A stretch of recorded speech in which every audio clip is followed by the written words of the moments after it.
L'arme la plus puissante de l'armée française peut détruire les États-Unis, la Russie ainsi que plusieurs pays en même temps. Voilà pourquoi la France ne craint ni les États-Unis ni la Russie. Voilà pourquoi au contraire même, les États-Unis, la Russie, la Chine, ils craignent la France. Parce que la France peut détruire n'importe quel pays à n'importe quel moment. Vous savez sur quoi la France compte? Voilà ça. Un sous-marin français fend l'océan. Soudain, un tube s'ouvre, une colonne de bulles remonte. Quelques secondes plus tard, un missile jaillit hors de l'eau.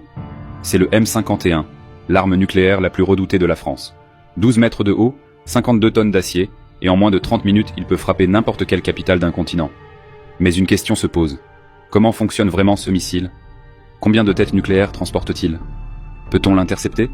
Et face aux monstres comme le Trident américain, ou le Satan II russe, le M51 tient-il vraiment la comparaison? Dans cette vidéo, on va d'abord voir comment il fonctionne, et quelles sont ses caractéristiques réelles. Ensuite, on le comparera aux autres missiles stratégiques, américains et russes.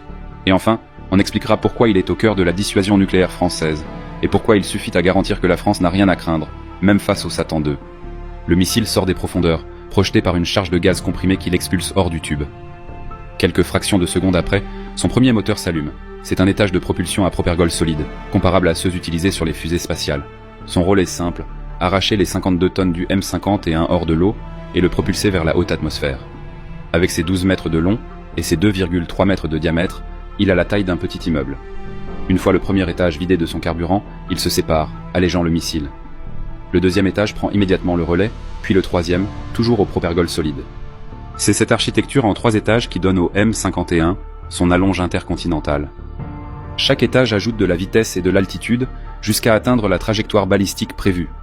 À la fin de sa phase de propulsion, le missile file à plus de Mach 20, c'est-à-dire plus de 24 000 km/h, et peut monter à plus de 1000 km d'altitude avant de redescendre. Tout en haut du missile se trouve le compartiment des têtes nucléaires. Contrairement à une bombe classique, le M51 peut emporter jusqu'à 6 ogives. On appelle cela un système MIRV, pour Multiple Independently Targetable Reentry Vehicles. En clair, plusieurs têtes indépendantes qui se séparent en vol et suivent chacune leur propre trajectoire. Chacune de ces têtes, appelée TNO, tête nucléaire océanique, a une puissance estimée entre 100 et 150 kilotonnes, soit environ 6 à 10 fois Hiroshima.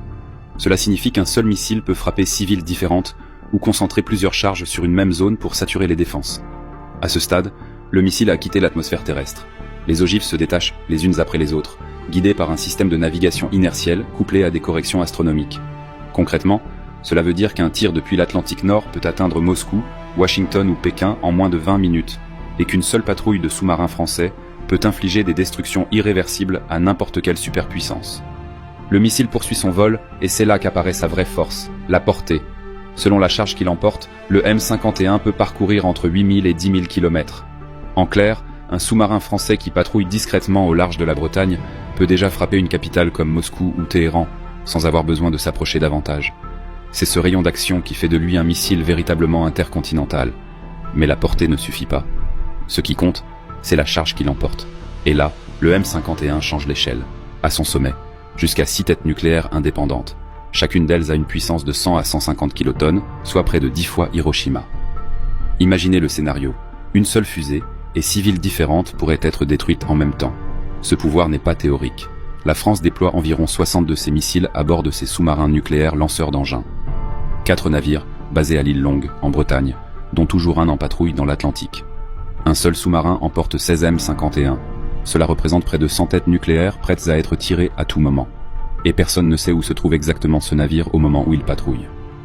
Certains se demandent alors si un missile pareil peut être arrêté. En théorie, les Américains affirment que leur système GMD, ou les intercepteurs SM-3 de l'Aegis, peuvent tenter de viser un engin balistique. En pratique, à 24 000 km/h et avec 6 ogives qui se séparent en plein vol, aucune défense n'a prouvé qu'elle pouvait arrêter un missile comme le M51. C'est la vitesse et la multiplicité des cibles qui saturent toute tentative d'interception. Et si on le compare aux autres grandes puissances? Le Trident II américain est son cousin le plus proche, 11 000 km de portée et 8 à 12 ogives. Le M51 en emporte un peu moins, mais avec un système de guidage modernisé. Quant au Satan II russe, c'est un géant de plus de 200 tonnes, capable d'embarquer jusqu'à 15 ogives et d'atteindre 18 000 km. Mais au fond, le principe est le même, garantir qu'aucune frappe ne reste sans riposte. Imaginez maintenant un scénario extrême. La Russie tire un Satan II. Même dans ce cas, un seul sous-marin français survivant pourrait riposter avec ses 16 M51, soit près d'une centaine de têtes nucléaires. Le résultat serait le même, des mégapoles entières rayées de la carte. Et c'est précisément cette certitude qui fait reculer les plus grandes puissances. À ce stade, les ogives sont en phase terminale, prêtes à frapper. Mais la vérité, c'est que leur rôle n'est pas de s'abattre sur une ville. Leur rôle est de ne jamais être utilisé. Le M51 est l'arme clé de la doctrine française de dissuasion nucléaire. Depuis De Gaulle, la France applique un principe simple, la dissuasion du faible au fort. Cela signifie qu'un pays même plus petit, avec moins d'armes, peut dissuader une superpuissance tant qu'il a la capacité de riposter. Et c'est précisément le rôle du M51, garantir qu'une attaque contre la France coûterait toujours trop cher. Pour maintenir cette crédibilité, Paris investit environ 5 milliards d'euros par an dans sa dissuasion nucléaire. Une part importante de ce budget finance la modernisation du M51. La version actuelle est le M50 et 1.2. La prochaine, le M50 et 1.3, doit entrer en service d'ici la fin de la décennie, avec une portée accrue et des systèmes de guidage encore plus résistants aux défenses adverses. Le M50 et 1.4 est déjà en préparation pour accompagner le futur sous-marin SNLE 3G, qui remplacera la classe Triomphant dans les années 2030. Dans un scénario extrême, même si la France perdait une partie de ses forces, la permanence à la mer assurerait toujours une riposte. Concrètement, cela signifie qu'à tout moment, un sous-marin français invisible patrouille dans l'Atlantique, prêt à tirer ses 16 missiles. Aucun adversaire ne sait où il est, et aucun n'a les moyens de le traquer en continu. Voilà la vraie raison pour laquelle la France ne craint pas le Satan II. Peu importe la taille d'un missile russe ou le nombre d'ogives qui l'emporte, la certitude de la riposte française suffit à décourager toute attaque. L'océan se referme derrière lui. Le sous-marin français qui a tiré son missile a déjà replongé dans les abysses. Il disparaît à nouveau dans le silence, indétectable, comme s'il n'avait jamais existé. Le M51 poursuit son vol, mais il n'a pas besoin de frapper pour remplir sa mission. Son existence seule suffit à rappeler ce que signifie la dissuasion. Attaquer la France, c'est accepter sa propre destruction. Car le M51 n'est pas seulement une arme, c'est un signal stratégique. Il incarne une doctrine héritée de De Gaulle, celle de la dissuasion du faible au fort.